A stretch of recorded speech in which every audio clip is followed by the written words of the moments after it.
Welcome to Off Code, the show where we ignore the cultural codes and have real and intriguing conversations regarding the Black community and ways we can move forward to human flourishing.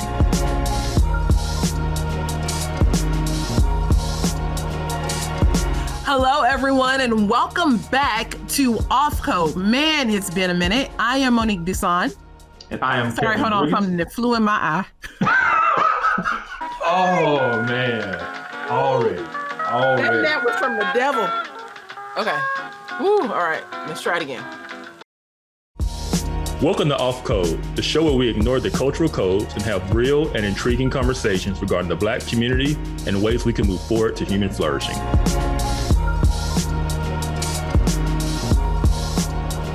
Hello and welcome back to Off Code. It has been a minute. We are glad to be back with you all. I'm Monique Duson. And I am Kevin Briggins, and I am really excited about this show. First of all, I'm excited to be back. I mean, it has been a long time. It's been months. I think our last Off Code was when, in December? Before then, November?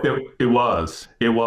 So we haven't been recording this year. And the reason was because you took a hiatus to write a book.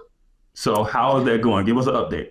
So Krista and I, my ministry partner at the Center for Biblical Unity, we are writing a book.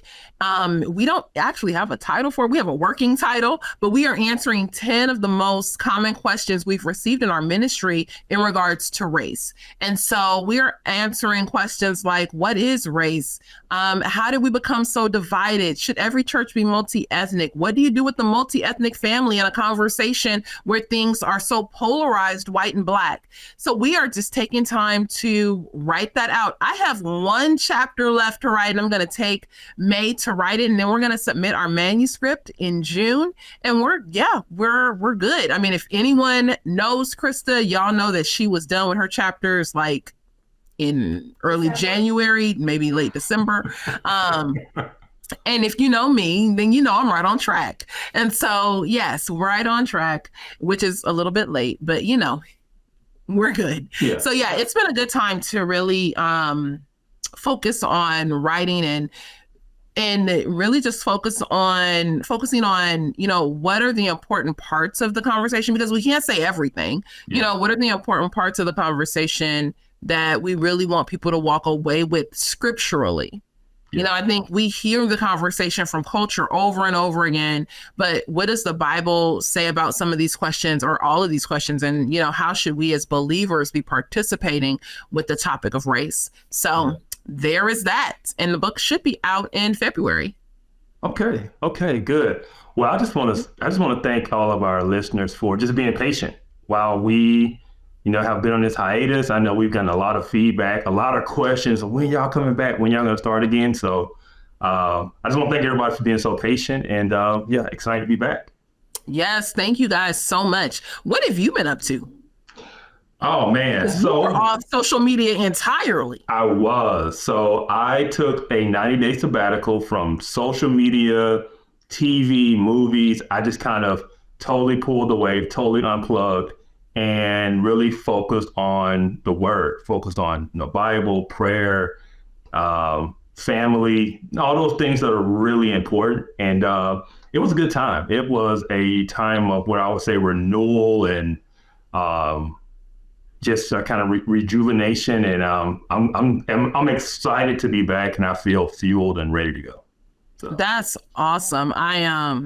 I love the fact that we're going to be talking about, like the Black father in this episode, and speaking with Brian Shannon regarding his book, Missing Pillars. But even you just saying, taking time away from social media and spending time in the Word just reminds me of, not just regarding Black men, but the man's role and responsibility in leading the family and what needs to be done in order to make sure that you lead well. Absolutely. And there's a lot of distractions out there. I mean, we live in a society that is designed to keep us entertained and distracted. And sometimes you don't realize how much you are until you cut all those things out. And you realize you have a lot of time. You have a lot of free time once you cut all those things out of your life. And so it was a good time. Wow. Well, glad that we are back. Let's bring Brian Shannon on. I want to call him Reverend Dr. Brian Shannon. Rev, come on, Rev. Rev Shannon. Now, I saw, and I'm going to continue to bring this up because I saw a live stream of him preaching. And I want to say it was a live stream of him preaching, or it might have been a still picture, but your shoes. I was like, yes. I was preaching like, in the J's. Yes. I preach in the J's. I admit. Yes, we love the J's. Yes. I did not send you, and I saw you preaching at some J's. You did on Facebook. Now, if you don't know what J's are Jordans from Michael Jordan, and that's all I know is that he makes tennis shoes, and he was a basketball player. But you might be in my camp, so yes. Brian, introduce yourself and tell us, who are you? Where are you from? What is the project that the Lord has put on your heart? Absolutely. First, let me say this, jumping on with you guys. Thank you for having me on. It is a pleasure. It is an honor to be on with you guys. I've been watching you guys for a little minute now and love your content and discourse on the show. And so I'm hoping that the conversation that I'm bringing will add to the conversation and discourse, as I mentioned, that you all have been having already about just, what's going on with the state of the Black community and how can we appeal to the Word of God and moving forward. Okay. So I am a kid from Brooklyn, New York City, grew up in the streets of New York City up through the 80s. And so that was the crack cocaine, the height of the crack cocaine era in the 80s in New York. So I was there. 89, Do the Right Thing comes out, right?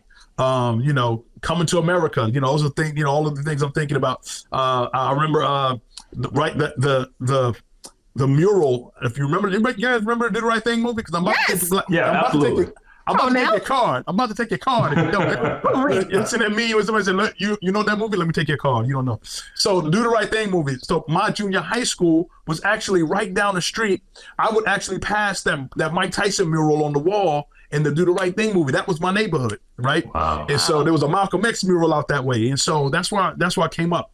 So my mother actually was in the recording industry. My mother was she was a singer in the music industry. She sang backup for Natalie Cole. This is way back. And she actually recorded in the disco era. And so, she was opening up for people like opening up for acts like the Jackson 5, for folks from Motown. And so my mother was in that scene. She ultimately, did a stint on an off-Broadway play. Y'all remember Mama, I Want to Sing? Yes. Okay. So the original cast of Mama, I Want to Sing, my mother was a part of. And so she was with that production for a little while. So lo and behold, we move out of the city. Okay. Life happens. We move out of the city. We move down to the South, Myrtle Beach, South Carolina. And so, while in Myrtle Beach, South Carolina, that's when the Christian experience in my life and my mother's life and my life with my family actually sort of jump starts, right? Because my mom is going through intense struggles with her health. And so she gets radically saved. All right. And so at that time, my mom gives me the gospel. As a 17-year-old, I get saved. I got born again. I have a brother and a sister. And so ultimately they all came to faith as well. And so that starts my journey with the Lord. Okay. But, my mom passes away. We're growing up fatherless. My mom was a single mother. Growing up in that, single parent issue, with that single parent issue at hand, and seeing all the pathologies that come along with that, the crime, the poverty and things of that nature, things that I talk about in my book. Okay. So, fast forward, I go to college, get a master's degree. I get into public education. I'm a school teacher at one point, and then becoming a school administrator. I get married, been married for 24 years, 2 children. Ultimately feel a call to ministry. God calls me to ministry.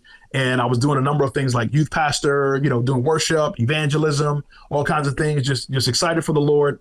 And then ultimately God gives me a call to full-time ministry. About a year ago, I resigned from from the public schools. Okay, man, I appreciate that. One thing we didn't do before we introduced you was really set up your book and what your book is really about. Because I want people to really understand what this book is about and to read it. We were talking about it beforehand, and Mo and I both agreed that this is a book that everyone needs to read. Number one, it's well done and well written. It's well researched. But the book is titled Missing Pillars, and it is about the fatherless crisis within the Black community. And you do a great job of really kind of explaining it and laying out how we got to where we are today. Because I don't think a lot of people realize that this was not always the case. Exactly. Something happened at some point in history, brought us to this point to where over 70% of children are born to out of wedlock parents, to where only 30% of the Black community is married, to where only 1 in 5 women will get married in their lifetime. So something brought us to this point. Your book does a great job of kind of really laying that out.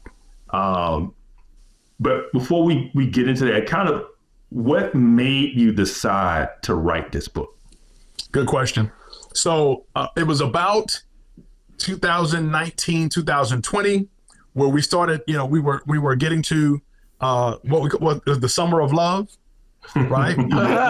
we get to that point where social justice and the conversations around social justice are at a peak, really, with the George Floyd, death of George Floyd, things of that nature. And so what I began hearing amongst the conversations was, well, let's talk about what's really going on in the Black community. And then I would hear, sort of, I guess, gleanings and small talks about father absence. I kept hearing these buzzwords, father absence, father absence. And so I just began to reflect on my own life. And I said, well, I grew up without a father. Let me dive into this conversation and do a little bit of research to see how pervasive, how much of an issue is this really, this father absence issue.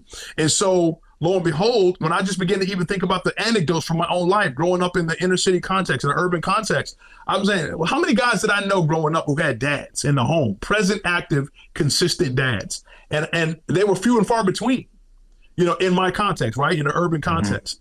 And so I thought about my, the block where I grew up in New York City, where I ended up, moving to South Carolina. We were still living in the projects. So we were in the projects in Section 8 housing down in the South. So still seeing the same pathology. And I'm thinking, who in my building had dads? Who in our neighborhood had dads? And about 3 out of every 4 dudes I knew did not have a present, active, consistent father in the home. So that brought me to this. About 2022-ish, 2021, 2022-ish, I started compiling some data, compiling some research, and started writing. I said, I always wanted to write my own story, to talk about how the Lord, got a hold of my heart and captured me and did a work in my life that I escaped. Number one, the father absent poverty pathology, and it was through the gospel that in the church that I came to the Lord and came to a saving knowledge of the Lord. But the Lord also taught me His principles, His ways, and I began to understand the importance of and have a growing passion for understanding the importance of family and why God instituted family, the nuclear family. And so, again, fast forward. I said, I want to write a book. I want to make it part of my story, but I want to also unpack for people, like you said, how did we get here? Where does this come from? And I've heard lots of narratives. Was it slavery? I used to be one who used to think, well, because we were slaves, they broke our families up. It was America. It was the man. It was white supremacy. It was systemic racism. And then when I began to look at the data and the research and the facts, they didn't add up. It didn't go in that direction. And so there were a lot of other pieces that pointed to why this became an issue, and we could talk about that. So I started with the work of Thomas Sowell and Walter Williams, who codified in their writings that, listen, Black people in America were among the most family conservative people in our country in the early mid 1900s. Okay, post slavery, Civil War, post-Civil War, post Reconstruction, pre-civil rights.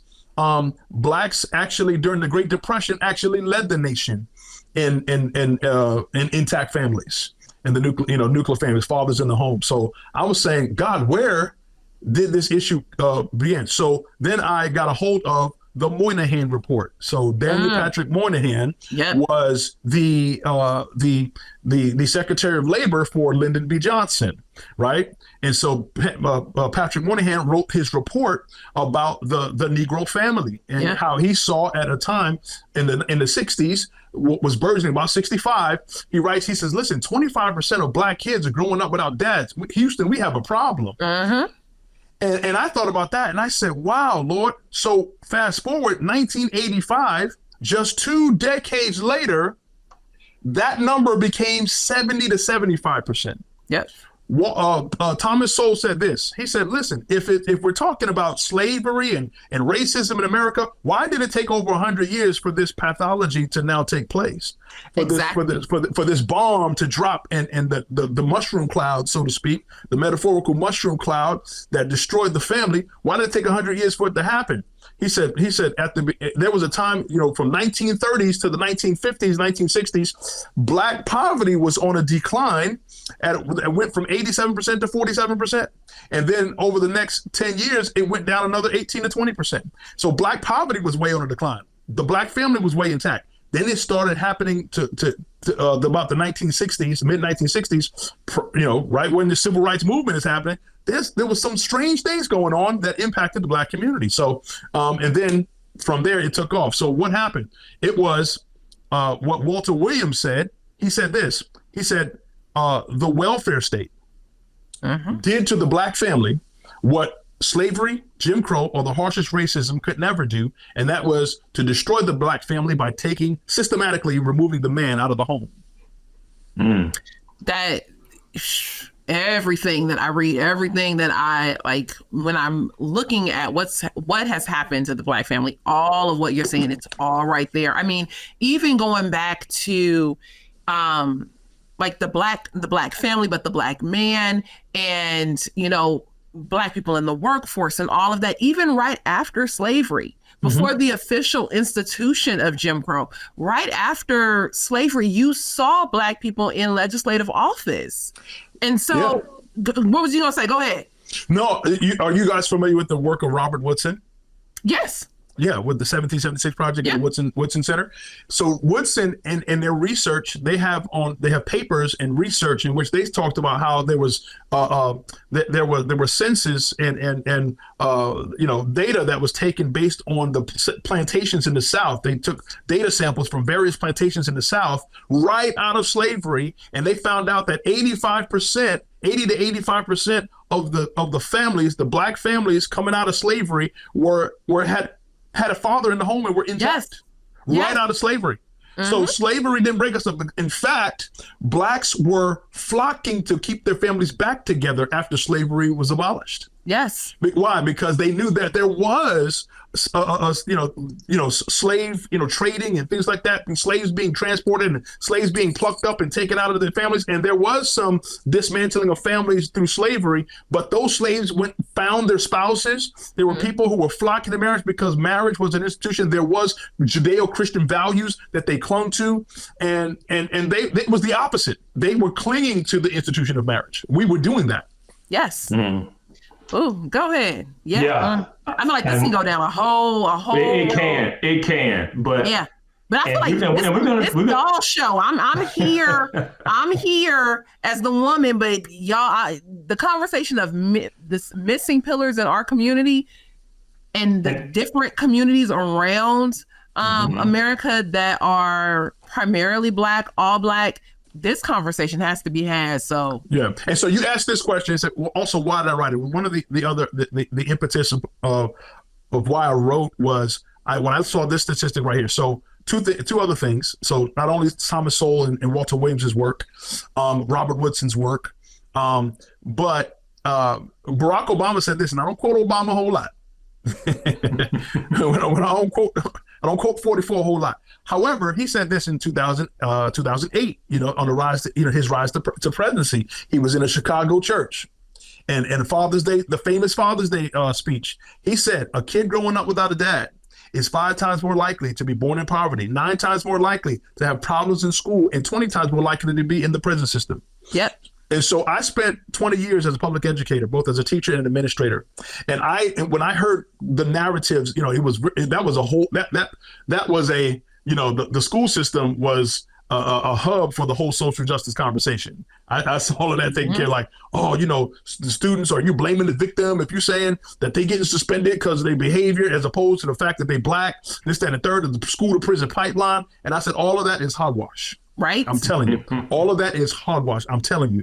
So I've actually done studies in urban education, and actually I was trained as an urban educator, as an urban school principal to turn around failing schools. And so I've been all a part of that conversation about analyzing data with regard to suspension rates and all that. But what they fail to recognize, and they fail to ever mention and to include in the conversation in the data that they never consider, is the father absence rate in the Black community and how it directly correlates to not only the prison system, but to the behavior issues in schools.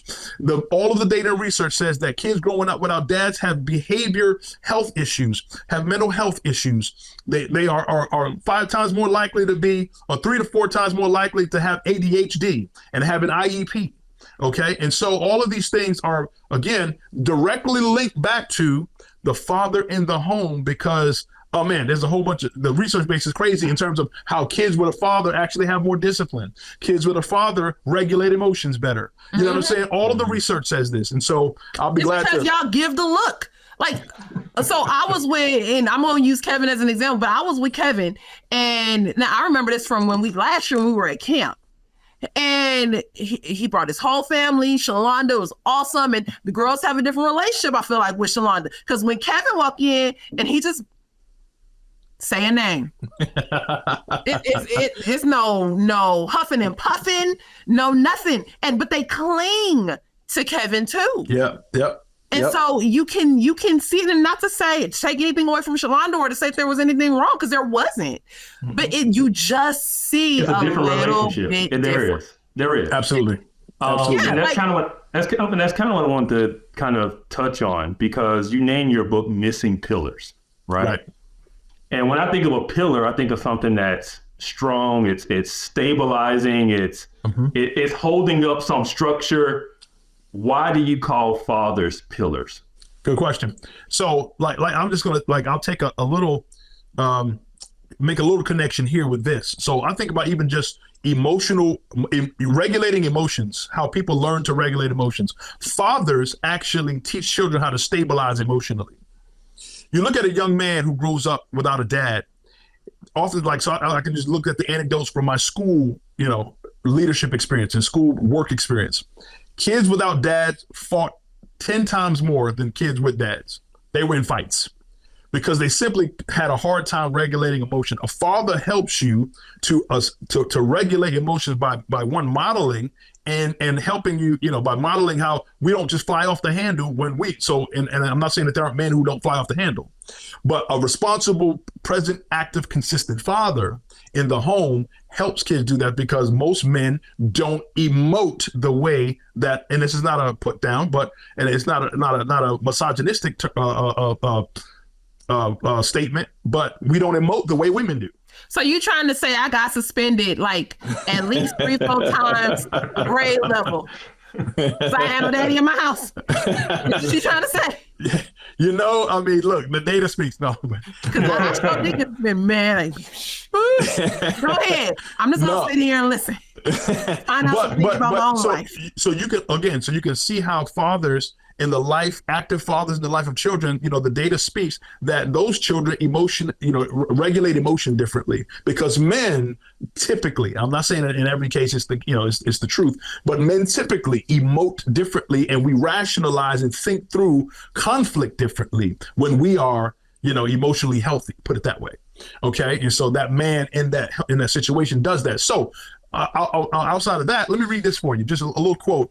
So Charles A. Ballard, I don't know if you're familiar with him. Charles A. Ballard, he was a part of my research, but he was the founder and the president of the Institute for Responsible Fatherhood and Family Revitalization. He said this: fatherless is linked to the increase in murders, assaults, drive-by shootings, drug and alcohol abuse. Fatherlessness is the cause of teenage pregnancy, infant mortality, suicide, neglect, and abandonment. Fatherlessness is the root cause of truancy, education failure, and community failure, and despair. Fatherless, if left unchecked, and uncorrected will lead to the demise of our American society as we know it.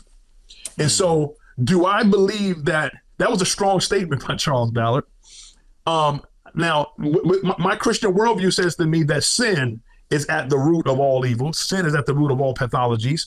However, I absolutely agree that the father absent, sin issue is at the root of that it contributes strongly, and it makes a major impact on all of those things that he mentioned. And so removing the father from the home, I believe, is like removing the spine out of the back of a human being, because that spine keeps it erect. Your spine keeps you erect and walking straight. It helps you to stabilize and hold your body up, hold your head up, right? And so that your head is on straight. I'm not saying that a woman can't run a household.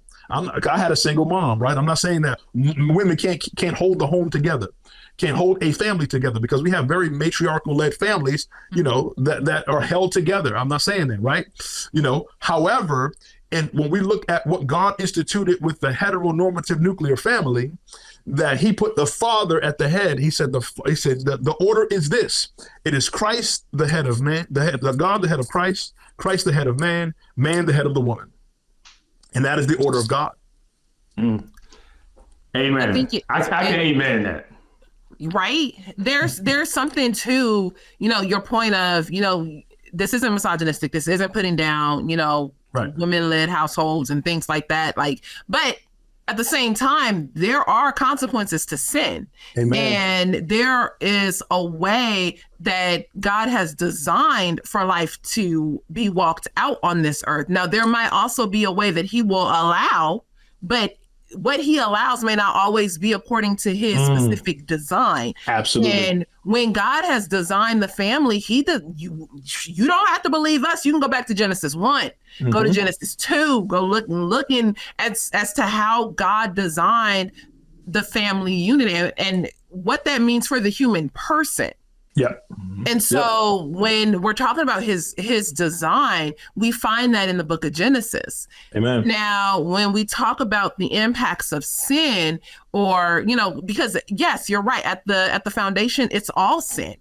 Yeah. We are a sinful people, and this is why we get sexual promiscuity. This is why we get, fatherless households. This is what and yes, some fatherless households occur because unfortunately a father died. Yeah. But that isn't, I feel like, still God's design for the family. Yep, absolutely. And so one of the things that I mentioned in my book is that, again, I had a strong woman who held my family down, right? And I think a lot of us can relate to that, where there was a Ma dear, who held the family down, who held the family together, right? And so there's that mother, that matriarchal figure, right? You know what I'm talking about. Yep. And so that's the story of a lot of us, but that's an exception and not God's rule. Yeah. And so God blesses families in spite of, not because of. Okay. Yep. He blesses us in spite of the fact that fathers left the home, but that's not the reason that we are blessed. The reason, in other words, the reason we thrive in those situations, God has mercy, God has grace, and and by the power of the Holy Spirit and the Word of God, many of us found the gospel, right? And it was the church that came in and filled in the gaps, right? And plugged the holes, and stood in the gap, right? And bridged the gap for a lot of the things that we needed. And that was my story, how I talked about how men in the church came alongside me, right? My pastor and individuals taught me about manhood, and so there were a lot of things that I still had to learn and went lacking on, but that I had to learn through experience and hard, and falling down on my face and making mistakes. But I thank God for the men who came around me, surrounded me when my mother passed away, and while my mother was alive. So that, I actually saw and attached to my psyche, that this is what family looks like. I see men holding it down. I see men raising their kids. I see this man where he's in the bathroom changing his daughter's diaper and goes back out and sit down with his wife at church. You know what I'm saying? I'm like, oh, this is what it's about. This is what I want. And so that was the absolute Lord. However, what I mentioned is that we don't want to build society based on exceptions. We want to build society based on the rule, because if we do that, then it's like, would you, just because you can, how many of you have rode around on a donut on the side of your car until you got your tire fixed? You know what I'm saying? You're rolling around on a donut. You say, okay, rolling around on a donut is going to get you from point A to point B in a short, over a short distance. But over a long haul, that's not going to sustain you. And you don't want to continue trying to roll on a donut for a year.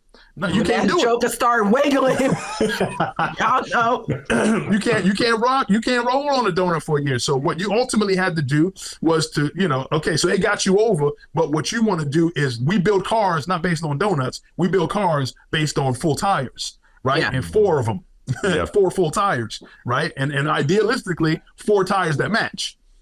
You know what I mean? And so in our society, we want to say, okay, if we're going to see some of the issues to the pathologies in the Black community and all of our communities, not even just the Black community, but you can go somewhere in the Appalachians where you see a certain pathology too. You know what I'm saying? You can go some folks down south. I was on a podcast with a brother. He lives out in Kentucky, white brother, he's in the Lord. And, he's like, look, he said, I see some of these pathologies out here in the trailer parks out here where I live out in Louisville. He says, folk that look like me and, they live in reckless. They live in, ratchet, he said, look, ain't no minorities out there, where he talking. And so anyway, so again, we want to look at and examine what has God said about what promotes and sustains life at the level that he designed, like you said, Monique, that he designed it to, and then we'll see flourishing at a higher rates and higher levels when we begin to get back to what God said. Yeah. Look at you. Ratchetness is colorblind. I need a shirt that's just painted. Oh, that's another off-color shirt. Yes. It is. Ratchetness is colorblind. Yes. But I think you bring up a good point, like hillbilly culture and hood culture. Now, have you read Thomas Sowell's book on Black rednecks? White liberals and Black rednecks? Yep. Yes. That wasn't even our culture. Mm-hmm. That actually, that whole culture of I'll fight you, we violent, and this, that, and this craziness, ratchetness, that actually came from, Southern redneck culture. Yeah. But that's a whole other, but man, that's an awesome book. I did the audio book of it, but because, I'm a slow reader, but yeah, I was like, wow, man, he's dropping, wow. Yeah. That's an interesting point. That's good stuff. We now, and do we call that appropriation? Because we own that. Wow. We own it. Wow. We be quick to be like, you can have these hands. Right. Is that really our culture? Is that really our culture? Come from us? Exactly. Wow. Yeah, that's a good point. Yeah. I'm just asking the question. I'm just here on y'all show. Go ahead. No, I'll say this because I think we fall into this trap sometime because number one, we love our mothers. Yep. And we love our grandmothers. We love Big Mama now. Yep. But in doing so and in praising their effort and in lifting them up, and even like you said, no, a woman can hold a household together. And in doing that, we almost make men insignificant. Right. Because we praise them so much for all that they're doing. We make it seem as if men are really optional because a woman can't do it. You know? And I think in our community, that's almost how we've gone about things. Men are optional. Fathers are optional. It's cool if you're around, but other than financial support, what do I need him for? Right. And so I've seen a lot of that, and I think it's just so much about our affections for our mothers that we make our fathers seem insignificant, and there's been a pattern of that. I want to go back. Kevin, we can't just skip on past that. Go ahead, Brian. So, Kevin, you bring up a great point because, again, let's get back to what has fueled a lot of the father-absent pathology that we're seeing right now. So I mentioned the welfare state. So I hate to say that there's like, I'll never believe that one particular thing, creates all of what we see, right? Yeah. There's only one thing we can point to. There's several things. I think the singular most impactful thing was the welfare state. However, you had some other things going on at the time that made the welfare state a perfect storm. Yep. And that was, number one, the feminist movement. The feminist movement. So the whole idea, I don't need no man. So think about what happened in the welfare state. The government comes in, what some people call, I was on April Chapman's show, Stand Up. Don't be talking about her on this show. And she said Zaddy government. She called it Zaddy government. And Zaddy came in and they said, okay, we will give you a check if there's no man in the house. And we were talking about the movie Claudine. Yeah, remember Claudine? Yep. And so James Earl Jones, he was like, "Yo, look, get your stuff out of here, man. You know, get your shoes, you know, get your hat. You know, you can't have no traces of a man in here." And that was such a real thing. And so the government was coming through, had spot checkers to make sure there was no man in the house. And if there was no man in the house, you can get that check, right? And so Walter Williams said this. He said, any knowledgeable economist knows this. If you know anything about how the economics works, he said, anything that you tax something, if you subsidize something, you get less of it. If you subsidize something, you get less of it. If you tax something, you get taxed. I'm sorry, let me get it right. So if you tax something, you get less of it. If you subsidize something, you get more of it. And he said what the government began to do is subsidize slovenly behavior. And so men saw that as an incentive to not stick around. They were like, yo, free love. So what was also happening in the 60s and 70s? Free love, right? Sexual revolution. Everybody's like, do a little dance, make a little love, get down tonight. So that was Kevin, he don't know that song. That was the culture, right?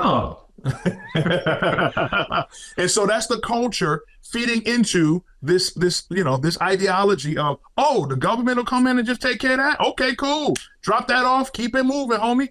Papa was a Rolling Stone. So then you have that going on, right? And so they just drop them off and not taking care of kids. And then lo and behold, you had a generation where you had a boom and an explosion from, man, and remember what I said earlier, 1965, 25% of black kids had no dads in the nation. 2 decades later, just 2 decades, it tripled.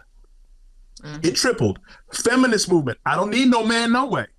Sexual revolution. Let's just all give away love for free. Okay? And then incentivization of the government. We're subsidizing slovenly behavior. And so all of those things fueled the father absence pathology that we see. So I just want to make sure I brought that point up. No, you're right. And you touched on, I just want to hit so people really understand. There was really a rule called a no man in the house rule. Yep. And the government literally had people that would go around the check to make sure that woman did not have a man in the house. And if she didn't, she got the check. And so it incentivized women, not just incentivized, it encouraged them not to have a man in the house, not to get married, just to have single kids. And then they give you a check per kid. Like they were subsidizing this behavior. And I saw you on the April show. I'm sorry, Mo. I say April. But what made it hit hard, because on her show, you quoted a quote from Lyndon B. Johnson about the importance of family. And that quote, then his policy did not align. He talked about the importance of family being the pillar of our nation and our communities and all this stuff. But then his policy encouraged people, the black community especially, not to have families. Yeah, let me give you that quote, Kev. Is that okay? Is that okay? Yeah, go ahead. So that quote, he said, "The family is the cornerstone of our society. More than any other force, it shapes the attitudes, the hopes, the ambitions, and the values of the child. And when the family collapses, it is the children that are usually damaged. When it happens on a massive scale, the community itself is crippled. So unless we work together to strengthen the family, to create conditions under which most parents will stay together, all the rest, schools and playgrounds and public assistance and private concerns, will never be enough to completely cut the circle of despair and deprivation." And lo and behold, isn't it ironic that his policies undermine that everything he just said? Yep. So, I mean, you can think what you want, but my mind goes to immediately was this intentional? Was it intentional? And I don't know how it couldn't have been, because you weren't ignorant of the importance of family and what that affects on children and communities. But then you create a policy where you encourage women not to have men in the house, and you pay them not to. And that's why I said, I think I might have mentioned this. It might have been a slip of the tongue, but I said there was a systematic incentivization of men not to be in the home. Yeah. And so, like I said, it was all these forces happening at one time. And just to rehash the timeline, out of slavery, 85% of black families intact.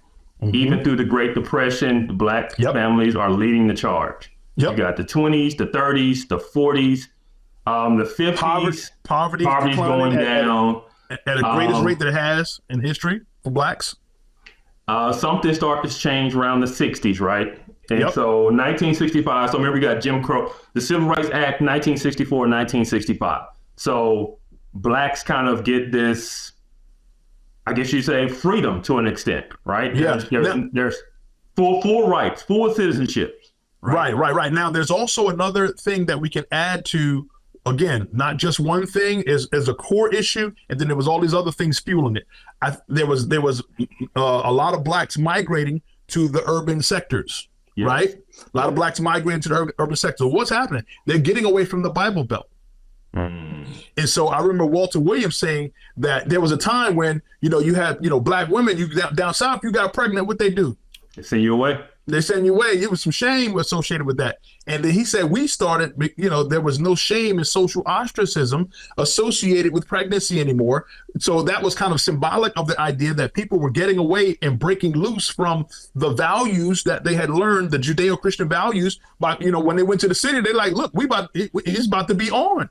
Yep. And so people were breaking away from what they had been taught in the urban. And so here's the other thing about Patrick Moynihan that people don't understand. Patrick Moynihan also mentions, he said, listen, y'all, because they was calling him racist and they were saying he was blaming the victim. So he was saying, but listen, I grew up without a dad in the Irish community.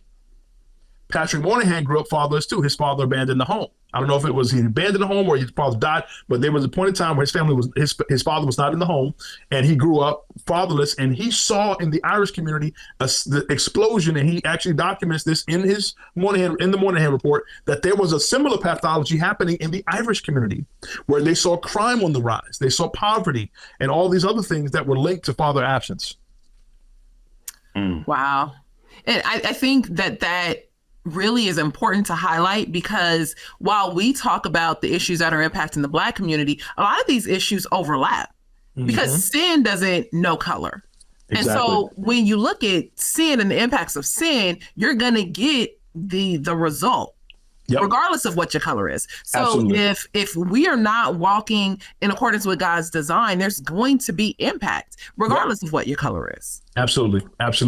So Kevin, you started to say something. I cut you off. No, good. I just wanted to, for the listeners to understand the timeline of what we're talking about to how we got to this point. So 1965, the Moynihan report comes out because the fatherless rate is at 25%. 25%. He said, this is a crisis. We got to stop this, right? Nip it in the bud. And that was 1965. 1965, also Civil Rights Act. So 25% is a crisis. So post-Civil Rights Act, post-slavery, post-Jim Crow doesn't exist anymore. We go from 25% to 75% in 2 decades, in 20 years. We cannot sit here today and blame slavery and Jim Crow for that. Right? Something else, and I'll say this too, because I'm so sick of hearing it. We can't blame redlining. Redlining did not make your daddy leave. Maybe it was whiteness. So listen. No, go ahead, Kev. No, I'm just saying, because they have to come up with something after Jim Crow, and it's always redlining. Right? That don't explain what's going on, man. No, because again, so, Thomas Sowell's point is, why do we see at the start of the 20th century, at the end of that century, you see different effects, but you had more happenings of what should have impacted father absence happening earlier on, but the effect didn't happen until the latter part. And what actually correlates more so with that was government intervention. Yes. Government intervention. It wasn't the racism. It wasn't slavery. It wasn't, because we, Rob, I love this about Robert Woodson. He says this every time I hear his talks. He says, listen, when whites were at their worst, blacks were at their best. Listen, we had the Harlem Renaissance going on. There were Black Wall Streets all over the nation. We like to talk about the Tulsa, but there were Black Wall Streets going on all over the nation. There were several blacks right out of slavery who died millionaires. Imagine that. Uh-huh. Imagine that. Blacks right out of slavery who died millionaires. You know, they were when they were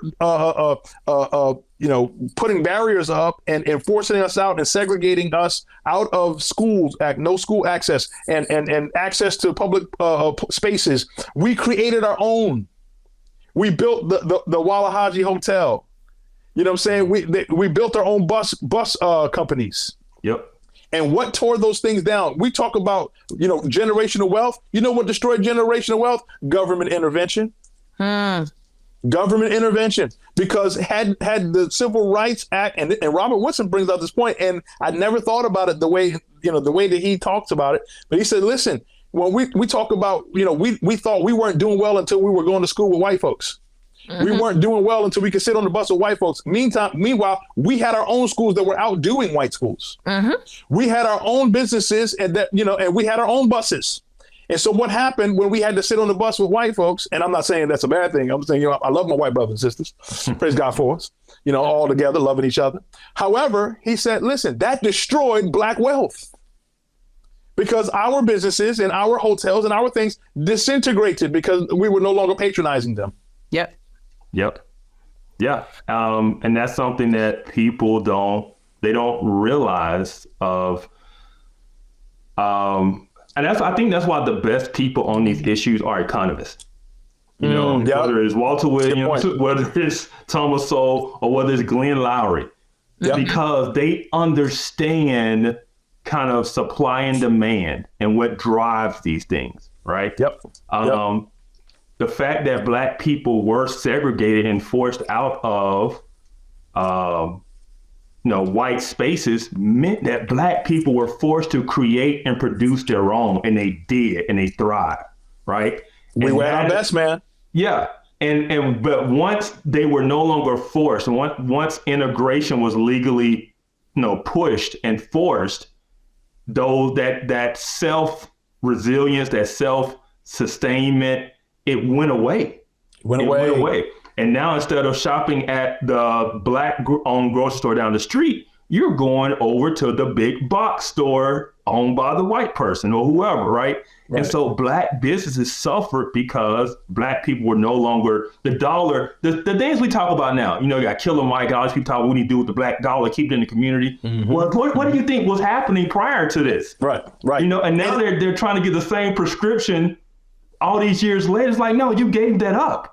We give it up. And we like to point to, we tried to build our own businesses and they destroyed it and they killed us in Tulsa, Oklahoma, so forth and so on. But listen, it wasn't them because, I saw you guys had Chad Jackson on the show. Tulsa was rebuilt, baby. That didn't destroy Tulsa. And there was many Black Wall Streets, as I said, going on across the country. But what really destroyed Black efficacy, Black economic efficacy in our country was government and government reliance and the democratic leftist ideal of depend more on government. That drove people away from the mindset of self-governance, self-efficacy, and doing for self, and entrepreneurship and innovation. And we started looking to government to take care of us. Listen, we became scientists, man. We became, Booker T. Washington, we built our own schools, man. We were building our own businesses. And then the moment we said, no, but we need to be, we need to be sitting next to, we didn't think our children were going to do well unless they were sitting next to white kids in class. And again, thank God for Dr. King's dream in that respect, that we could be, with, one and together in unity. Praise God for it. However, I don't buy into this idea that our kids can't excel if they're not sitting next to somebody with white skin. That man. This is the way I always put it. We gained our civil rights, but at what cost? At what cost did we gain it? And I think the strategies used to push it, do it now. We need it now. I think there were some unintended consequences. Yeah, absolutely. And we need to face up to the fact that we might have in the foot, because we hitched our ride to something, right? and you talk about the Democratic Party, we hooked, not even about which party we hooked ourselves to. It's the fact that we hooked ourselves to politics, right? And politics became the solution for everything and so it became, as I forgot who said, we went from a trying people to a crying people. We just started complaining and crying and whining and give us, do right by us, and that still kind of continues today. Yeah. And so, I know that we kind of got off on the economics. Wait, I got something I want to say. Hold on. Okay, my bad. Go ahead. Okay, good. Well, I want to clear something up for people who are listening who might not hear exactly what the heart of it is that we're not saying, down with, desegregation and things like that. But we are saying that segregation or that desegregating our nation had other costs that people might not have been expecting. So that was just the one of the things that I wanted to clear up before somebody write in, because it's gonna come to my inbox. Right. You ain't followed desegregation. I'll give an example where most people can understand. Go ahead. The biggest example is Chinatown, right? If Black people had their own version of Chinatown, nobody says Chinatown is wrong or bad because it's not integrated into a white society or whatever. No, they have a self-sustaining they have their own banks. They have their own economic system, and the Jewish community does the same thing, right? I was in Dallas last year, and I saw this building, all these. I was like, "What is this?" My brother's like, "Oh, this is the Korean side of town. That's the Korean bank, right?" So you have these communities that have their own internal, self-sufficient economic systems, right, where they loan money to each other and their projects, and it all flows and stays within the community. That's all we were saying used to happen within the Black community, Right. Yep. It was, and it went away. Right. And it wasn't because of racism. Yeah. And a lot of the, like I said, really pro-Black people today are advocating for those things once again, acknowledge lost them in the first place. That's the key. They don't acknowledge that we made efforts because, and I've heard, people like Malcolm X and some other like really pro-Black people talk about this, is that Black people started to idolize white people, and they wanted what white people had was better than what we had, and all these types of things. And like I said, and this was people like Malcolm X saying they were noticing these things that Black people were simply running after things they thought were held up by white people. It was idolizing white people. And primarily there was this idea that we had to occupy the same space in order to feel equal. Yes. You know what I'm saying? And to occupy the same space in order to feel equal and spend our money in the same place in order to feel equal. You know what I'm saying? And there was this departure from spending our money in a way that said, listen, okay, again, we had Black buses where we could sit wherever we want. They were even, so why weren't, think about over 2 decades and 3 or 4 decades, if Black buses, had self-sustaining economic, support. Black banks, Black business all over the place, you know what I'm saying? And so we would have exactly like what you said, Kevin. But so listen, can we segue with this? So back to the father absence conversation, because we haven't really departed from it. We were just kind of giving some context. Some other things with regard. There you go. So chapter 4 of my book, I talk about the perfect storm. There are 3 things that are, so I talk about the perfect storm that actually fueled the father absence pathology early on from the 60s, right? And you recapped it beautifully, Kevin. But then moving forward, what's still fueling the father absence issue right now? And I talk about 3 things in the book. So number 1, I said it's pop culture. So I believe pop culture is one of the things that's fueling the father absence issue. So what's coming through the airwaves, television, media, music, all of these things, what's coming through the airwaves? It's hatred for men. You talked about the MCU earlier, Kevin, and how, that's becoming a platform that's man-hating, quite honest with you.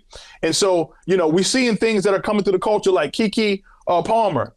Look, y'all, I'm pregnant. Ain't not married. Nick Cannon. Look, man, I got my 21st child, not married, right? What's promoted through the music? Sexual irresponsibility. What's pandered through by the left, by the left when it comes to to voting. So they had the whole no voting, no VUCKING, no bucking with a V. They're using ratchetness and sexual irresponsibility to promote voting. Why? because they're appealing to a culture of, that one of an expectation, a low expectation, which is bigotry, right? That's the real bigotry. I don't even call that soft bigotry. That's like actual bigotry of low expectations. You can't help but to have babies out of wedlock. You can't help but to have socially irresponsible sexual activity. You can't help it. All y'all are naked and shaking your tail. That's what's going to appeal to you. That's what you do. That's who you are.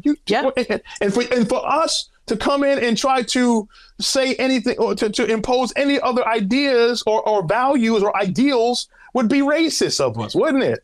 It would internalize racism. And according to Biden, are you even black if you don't go along with that? There you go, right? So this whole racial pandering and this gerrymandering to the culture. So pop culture is fueling this father absence pathology. Number two, this whole podcast is nothing but whiteness. I just want to point that out. It is. Y'all got that internalized. Y'all got that internalized racism, man. Come on now. And so the second thing is, and we can unpack these if to whatever extent you want. No, go ahead. The second thing is woke ideology, leftist ideology. Woke ideology. Now here's one of the reasons why I said woke leftist ideology. Because number one, again, there's this narrative that says if you have anything to say to the black community, I love what Larry Elder said. Larry Elder was another guy that I listened to a lot, right? Because he's been talking about the father absence, black father absence and so forth. He's one of the folks that kind of fueled that, the desire in me to kind of go dig deeper into the data. But Larry Elder said, listen, black people in America have become, these children to whom the truth cannot be told. We can't say nothing, reflective, introspective, about what the black community should do to improve, because that's internalizing whiteness, that's racist, that's blaming the victim. And so that's all perpetuated by the left. So you're in a position where you can't even try to be self-reflective and assess your situation, by determining whether or not you actually are a victim or whether or not you do have the ability and the power to think outside of leftist black thinking, right? Blackness. We don't even talk about blackness enough, but blackness. What is blackness? You ain't black. You don't vote for me, you ain't black. What is that? Like you vote a certain way, you think a certain way, you act a certain way. And so to go outside, to veer away from that and to actually think about what that means and say, well, no, it ain't one way to be black. Obama said that too. There's more than one way to be black. And we've gotten away from that. Right. And so the left keeps blacks in America, and their goal and their aim is to keep blacks in America pigeonholed in that kind of thinking that says you can't be self-reflective. You have to see yourself as a victim, victimology. You know what I'm saying? And so, again, that's stifling our growth. That's stifling our growth because we don't even look. So here's one thing I said. If you always see yourself as a victim and it's always somebody else's fault, you'll never develop the self-efficacy to deal with your own sin, right? And you'll always be dependent upon some other agent outside of you for your solution, government. And so they want you stuck in that, right? And so number two is woke leftist ideology that's keeping us stuck in this pattern because you can't even talk about the issue of fathers because that's blaming the victim. Number three, it's the sexual revolution and gender ideology. That's also fueling. Come on, because I can go on this one. You know what I'm saying? Because one, you redefine what a man is. We don't have a definition of manhood anymore. Who's going to become a father? Yep. Who's going to become a daddy? Or true manhood and masculinity is called toxic.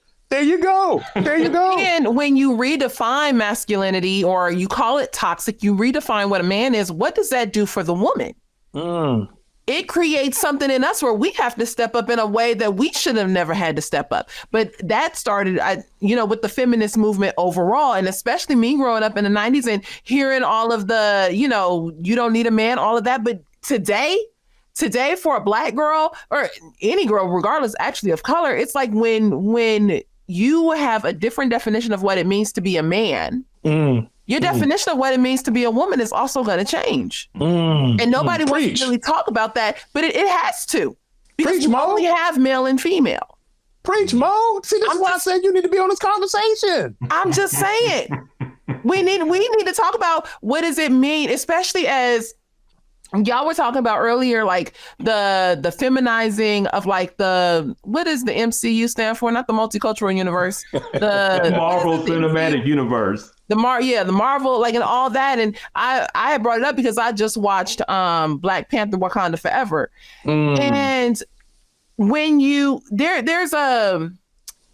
there's not an absence of men in the movie. Like, they're there, but they not there. There's an absence of significant men. Yes, there's an absence, to me, of significant men. And the ones that are quote unquote significant are just blaming white people for everything.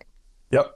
You know, so it's colonizers. The colonizers. You know, so but then in the movie, because the chief male has died, and I feel like this is representative of the Black community. The man has now died. He has departed. What does that leaves the woman to come up? But then what did you see in the movie? The main girl, what's her name? Sriracha, what's her name? Shuri. Yeah, sorry. She went Sriracha. Look, you think about the wings you had yesterday. Yeah, you know, it's about that time. I'm not gonna lie. She, like, just indecisive or trying to find her way and get, like, there's this, I don't want to call it a promotion of like African spiritualism or, you know, investigating with the ancestors and all this. But it's like it wasn't your role, boo. And notice how she was emotionally indecisive. Yeah, that's what I'm saying. Yeah. That emotional indecisive. And again, women leadership has its place. You know, female leadership has its place in the sector of our society. However, when you talk about, you go back to ancient Israel, where God spoke to Israel, he said, listen, he told Isaiah, the prophet Isaiah, he said, listen, your women and your children rule over you, because the men of the nation forsook the law of God and priests got out of position. And so when that happened, he said, children are your oppressors and your women rule over you. And that's when the society was out of balance, because they left the law of God, the order of God. And so, again, when you leave truth, there goes the rest of society. There goes the rest of the home. There goes the rest of the community, right? The nation. Yeah. And it's ironic that our culture, it attacks what they call the patriarchy, and it praises the matriarchy. They praise the women leadership, right? Yep. And so it is a complete reversal of God's design. And that's what the world is promoting. And as a community, unfortunately, we felt the brunt of that. Yeah. Kevin, you said something earlier that I want to circle back to, because it really got me thinking. I might have been a little bit in my emotions. So, you know, maybe I shouldn't have said nothing. But you were like, you know, as a community, we tend to be very matriarchal. We tend to praise our moms and big mamas and Medeas and things like that. And that perhaps has created a space where all of this celebration is focused on the woman, but then there's no celebration or thought, like the man becomes an afterthought. And it's almost like the question of, well, do we even need him? And I think that question is, I think your point is very valid. We are asking that question of where, like, do I need you? I think that's one of the questions that welfare introduced and things like that. But do you think that it's the celebration of women, like, really, like, was it because we celebrated our moms and our grandmas like that, or that men kind of opted out? Or maybe is it a little bit of both? Because I kind of feel like I think it's a little bit of both, but I'm saying that in the celebration of she can do it all by herself, we made men irrelevant. Yep. You know, because we praised her so much for doing it all by herself. What are men really for then? But I don't know. I'm kind of on the fence of, like, would there if men hadn't opted out, would we have even had the need for the celebration? You know what I mean? Like, it had to start somewhere. And I'm like, did it start with the woman? Did it start with the man? Was it like a joint conversation? I feel like Tupac addresses this in one of his songs. But go ahead, Brian. So I think it starts with the departure of the man, right? So when men get out of position in a society, again, so goes the rest of the family, so goes the rest of society. And then women will respond to what men are doing. And so then so it's like this. Let me make this correlation. Maybe this might be seen far left to some people. So critical race theory, and you're like, where did this come from? Okay, but just listen, hear me out. Critical race theory is a overreaction to a real problem. Right? Yeah. Feminism is an overreaction, an out-of-pocket overreaction to an actual problem. Right? So men were getting out of position. Men stopped supporting the home like they should. Men were being slovenly, right? And took opportunities to bounce and to bail. So and also men, men were being, were being domineering in a lot of ways and taking advantage of women, abusive of women. And so the response was, Satan says, okay, the enemy of the soul says, okay, let me give you this response, but I'm going to make it an unnatural, inordinate response to a real problem. And it's going to take you on the deep end. Right. And so that's the same thing that critical race theory does for us. It tells you, everybody, all white people racist. Right. It tells you, it gives you the most extreme responses to a problem. And it seems plausible in your mind because of an actual problem that it's responding to. And so when we said, in our culture, it was celebrate moms at all costs.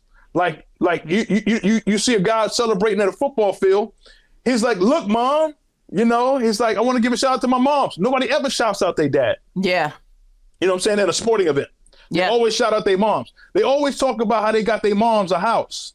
Yeah. Nobody ever talks about what they did for their father, because oftentimes their father either wasn't there or they've been conditioned to believe he was insignificant because of the role that was the diminished role that he played. That's a good point. Even now, all the way down to we get mom's Father's Day cards. Right. Yeah. Yes. Yeah. Yes. Kevin, you look highly offended by that position. No, it's the reality. It is. We joke about it, the difference between what we do for Mother's Day and what we do for Father's Day. Mother's Day is a big deal. Father's Day is maybe a card, and that card might go to mama. And so, no, it's just the reality of where we are at this point. So this is my question, Brian, because man, you've done a good job of laying it out, how we got here, what the problem is today, what continues to push it, right? Pop culture, wokeness, all these things. Where do we go from here? What's the solution? How do we overcome where we are? So number one, for me, it was, so look at this, going back to the subtitle of my book. So America's Black Father Absence Crisis and How the Christian Church Helped Me Overcome It. I think this starts with the church.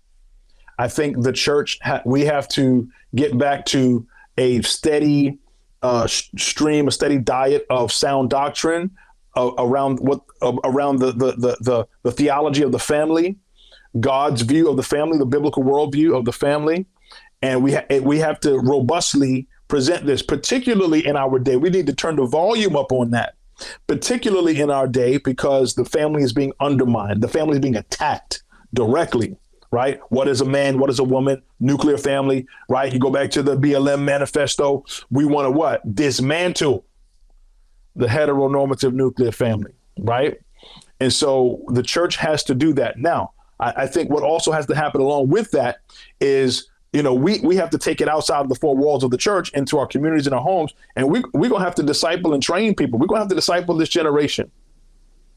We're going to have to bring God's antidote, right? I didn't mean to say anecdote, but God's antidote to the masses. That family is the answer. Family is the key, right? Under God's leadership, under the guise of the lordship of the Lord Jesus Christ. We got to say, listen, the antidote to hundreds of kids running around in Chicago is fathers, my guy.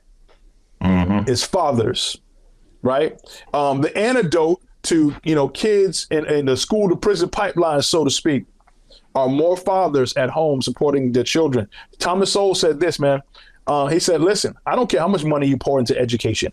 If there's not folks at home making children go to bed on time, feeding them, making sure they have what they need, getting them up on time, making them do their homework, I don't care how much money you pour into education, you're not going to close any kind of educational academic gap. Absolutely. It's not going to happen. It's not going to happen. So again, it goes back to the family. I'll even go back to Lyndon B. Johnson's statement. Listen, unless we endeavor to do, to robustly feed and fuel the family, the thriving of the family, society is going to decay, right? And so I like the big homie Delano Squires. He and I had a chance to have lunch together a month ago, And he and I talked about how he was saying, and I quoted him in the book, how he said, listen, we're talking about any and everything in barbershop. We're talking about game, we talk about who the GOAT is, which is a relevant conversation, by the way. Very much so. We're talking about the GOAT. We're talking about this, we're talking about that. But we need to have just as robust, and energy around in our community when we see the family's hurting and the father absence rates are hurting and it's at a crisis level. We need to have robust conversations about the importance of marriage. Right. So I think, again, we start with the church. We go from the church to taking God's idea and God's kingdom to the masses.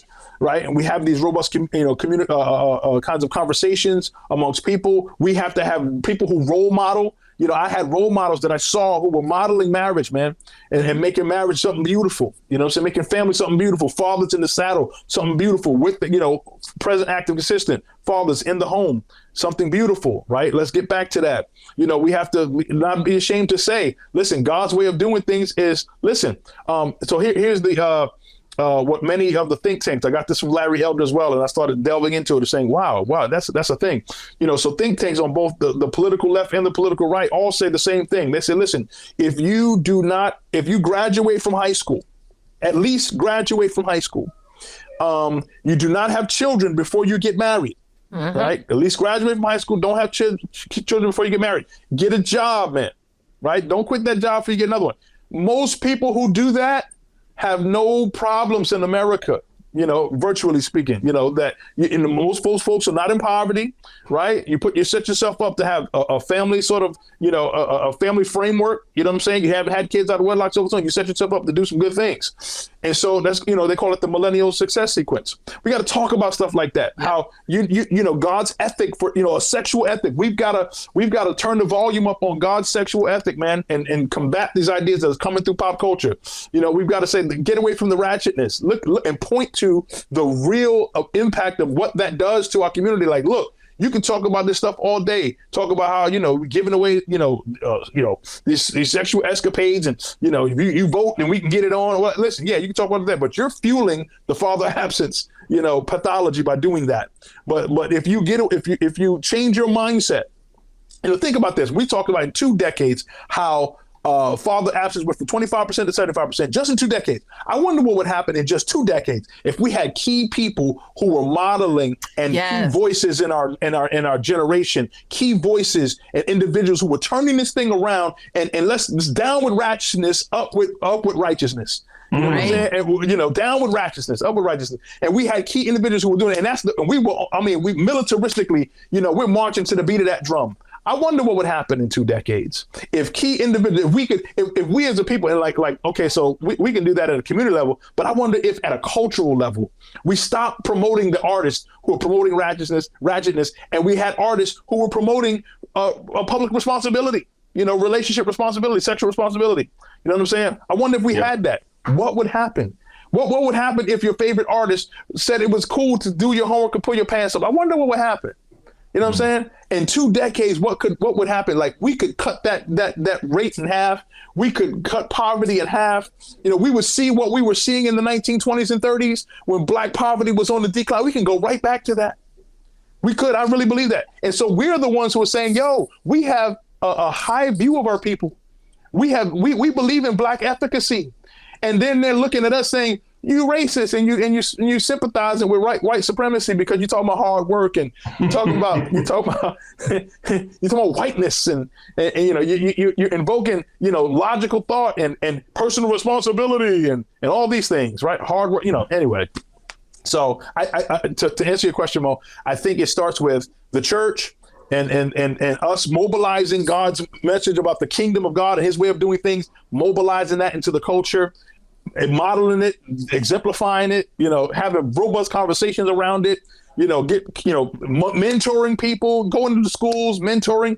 I love what Governor Ron DeSantis is doing down in Florida. He had the Responsible Fatherhood Act. He was putting money where his mouth is. He was saying, listen, let's put some funding. Now, again, that's not to say let's depend upon government, but what I'm saying is if government's going to get involved anyway, then they should get involved at a level that says instead of pouring money into crime remediation Instead of pour money, this is not a defund the police message, but you're going to have to put money into jails, prisons, so forth and so on because of father absence, because that's going to fuel your prisons.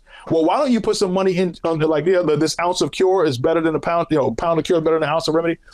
Oh, how did I get that messed up? Anyway, so why don't you put some funds and effort and energy into helping young fathers become responsible fathers? You know what I'm saying? Why don't you put some funds in that? Because guess what? You're going to pay less money for that than you're going to pay for what's going to impact the community when people are drive-by shooting and all of that jazz.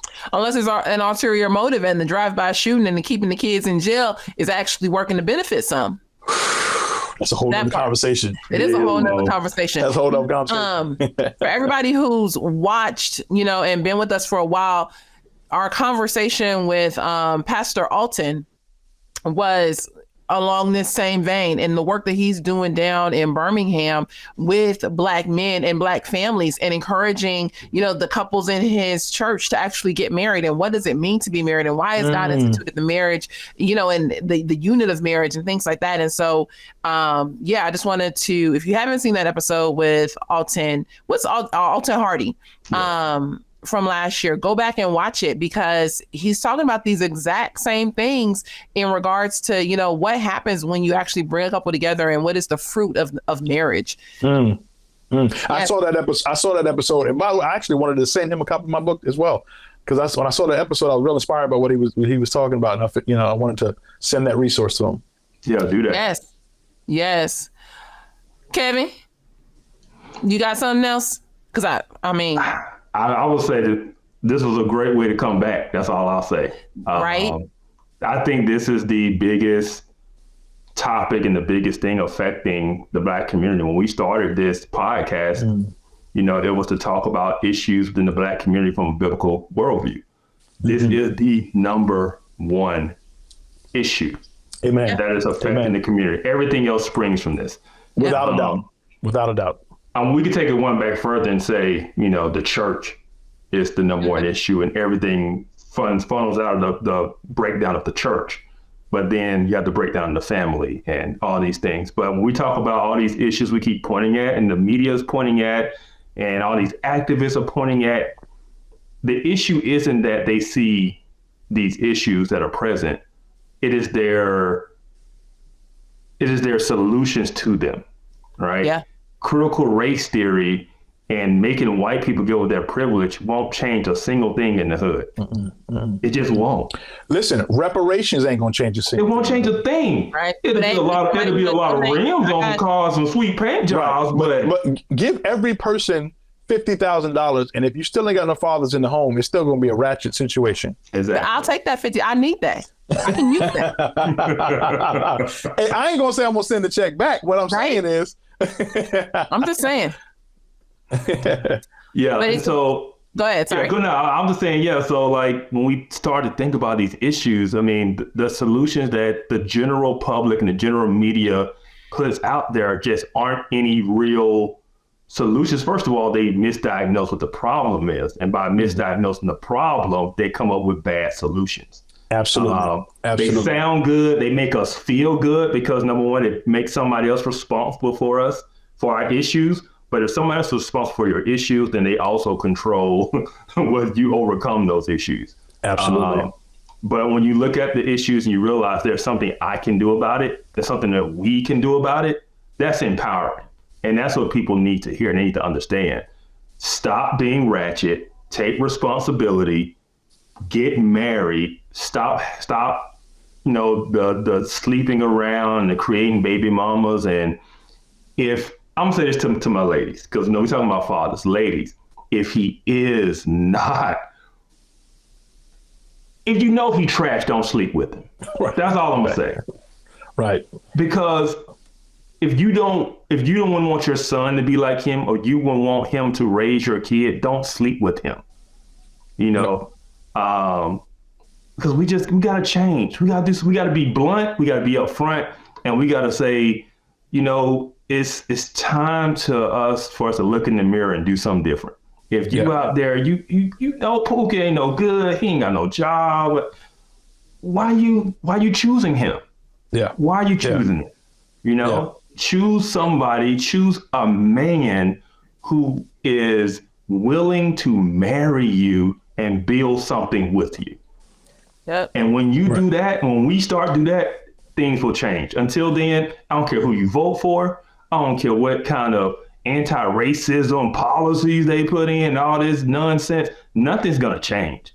If you still come up with all these single parent homes, 72% born out of wedlock, all of these numbers, it's just, nothing's going to change. So that's all I'll say when it comes to, fatherless homes.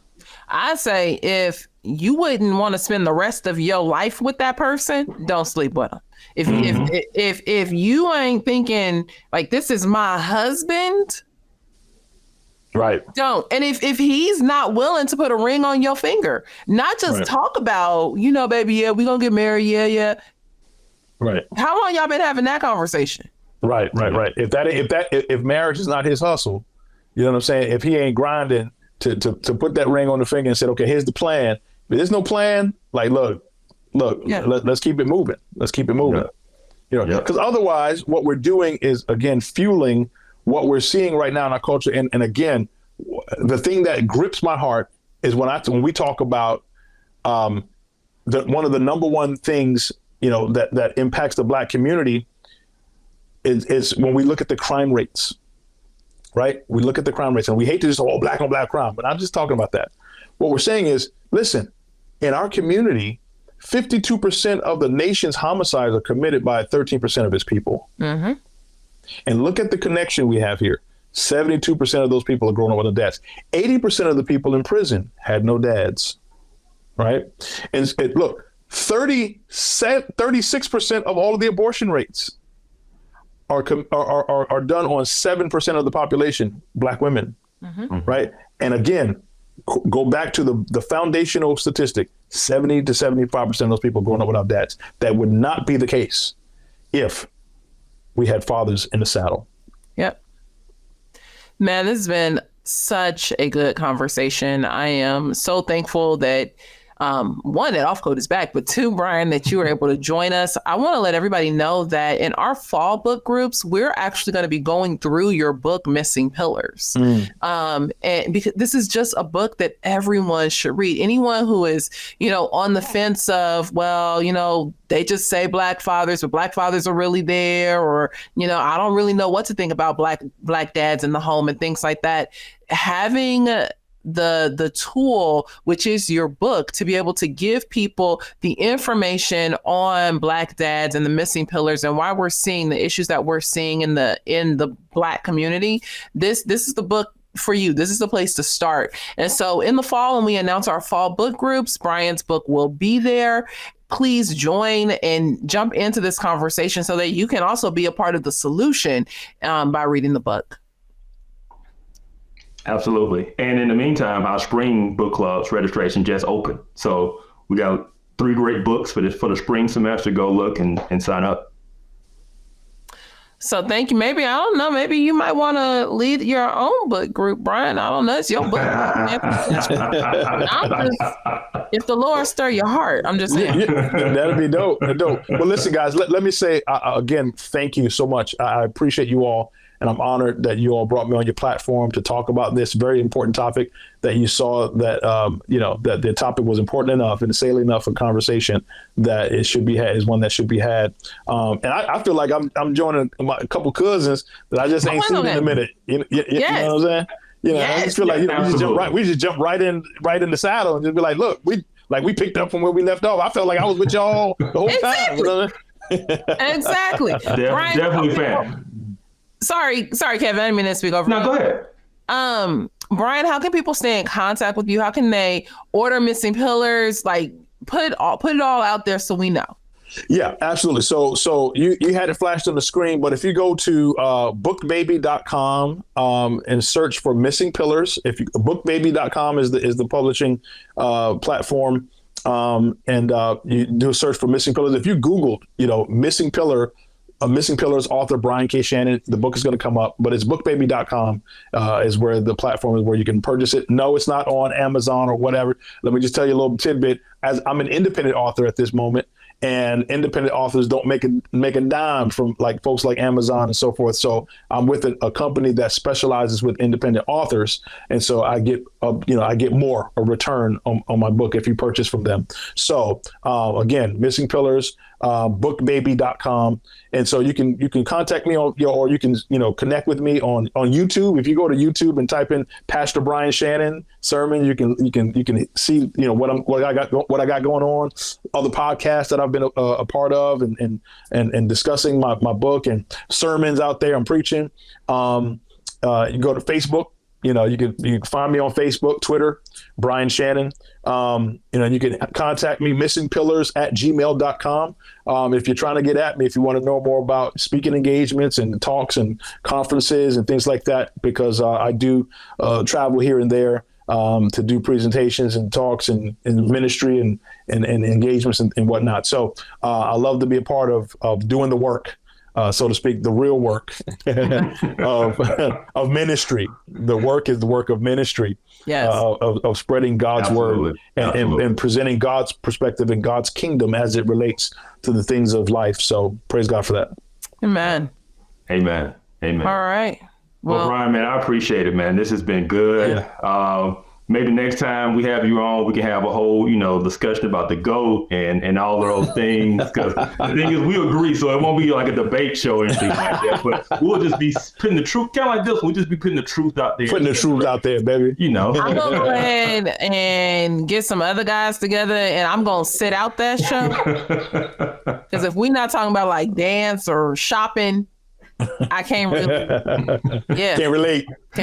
I'm not there. But we would definitely love to have you back. I do think, you guys comment or send us a message. Let us know if y'all think a all male show would be something y'all be privy to or, appreciate. All right, we're out of here. Bye, you guys. Bye.